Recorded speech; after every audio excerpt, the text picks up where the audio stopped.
Hey guys, Mark Kwok here. Let's talk a little bit about interior design today. By no means am I an interior designer, so caveat there, but I love interior design to some extent, and so I thought I'd give you some of the tips that I've learned over time that may help you on your journey. So here are 10 tips on how to make your home just a little bit more livable and nice from an aesthetic standpoint. Number one, lighting is incredibly important. You can't just put any light anywhere and think it's gonna be okay. It does make a huge difference. Avoid fluorescent lights like the devil, because honestly, nothing makes you have a low-grade stress as much as having office lights just throughout your place. Get a nice set of warm bulbs, put up a couple lamps, put lamps in places where you can see there are a lot of shadows and darkness. Put it up, it'll make a world of a difference. 2, cable management is real. Hiding wires is a big deal because if you have a nice space, but then there's just wires hanging around places, is going in front of places where it's white walls and a bunch of wires, that really messes up the eye. Figure out a way to cover them. Use furniture to cover. Use little like panels. And there are things that are really designed for cable management. It is a real problem. Get rid of them. 3, less is more. I mean, this minimalistic trend is honestly a really cool thing because clutter really gives you a headache. I think clutter, as much as I love things, there's nothing worse than if you have too many things. I mean, you gotta be able to use your spaces, walk around, do more with less. If you find any clutter around an area, start to just get rid of things. And I know it's a painful process, but trust me, it'll be worth it. 4, your best friend is leather, wood, jute, a lot of these kind of natural fibers. I would say the natural stuff just has character. I mean, you're gonna see better aging over time. Look at this couch behind me. It's one of my favorite pieces because it is leather. Though I personally wouldn't try to overdo it so that you have a total farm look, I do think having leathers and woods and more natural stuff around you is gonna make the place a lot more homey and a lot more living space-like. I don't think that's a grammatically okay sentence, but we'll go with it. 5, organization, organization, organization.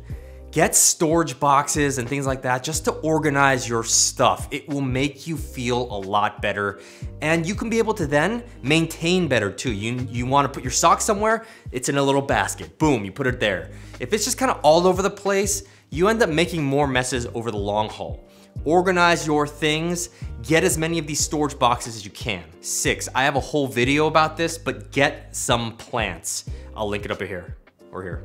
I think that plants make a world of a difference when it comes to your feeling inside your place, but also plants just kind of work with almost any single interior design lookbook. It doesn't really matter what type of look or vibe you're going for, plants just make everything look better. It's a weird thing. I think we're just designed to be around nature, and so I would recommend getting some plants. 7, a rug changes a room almost entirely. I say even if you have a carpet, getting a rug makes a big difference aesthetically, but also from a practical standpoint. Feels better on the feet, it just makes the place a lot homier from a feeling perspective. I just think a rug is a way to go.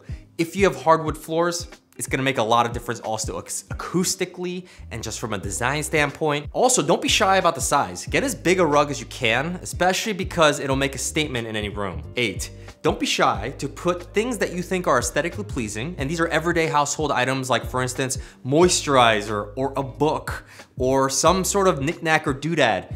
Don't be afraid to put those and display those out so people can actually see them. Just because it has utilitarian value, for instance, it's just moisturizer, or it's a book so you can read out of it, doesn't mean it also has aesthetic value as well. It oftentimes does. If you think it looks good, make it on display. Others will probably appreciate it as well. Plus, it shows your personality a bit. Number 9, just like clothing, stick with the basics as best as you can. I'm talking about color, textures, fabrics, things like that. A good gray, navy, white, black, these things will work with anything. So if you want to figure out what kind of colors to put everywhere, start with a baseline of the base colors and then move up from there. It's gonna be a lot harder to get your hot pink pillow matching the rest of the place than it is getting a nice gray blanket, which is maybe boring, but it does honestly provide a good aesthetic that works with everything. And 10, this is a catch-all, but honestly, take all of this advice with a grain of salt because honestly, everyone has a different design aesthetic and that's okay. Some people go that super rustic route, some people that super minimalistic route, some people all this like industrial steel stuff. is up to you, and you all have your own tastes, but these are just some that I think might help you along your journey. Cool, there it is. I try to keep it quick and fast, but hopefully those tips help. 10 different tips to make your home look a little bit nicer. Cool, thank you so much for watching. I'm Mark Kwok. I will see you guys on the next one.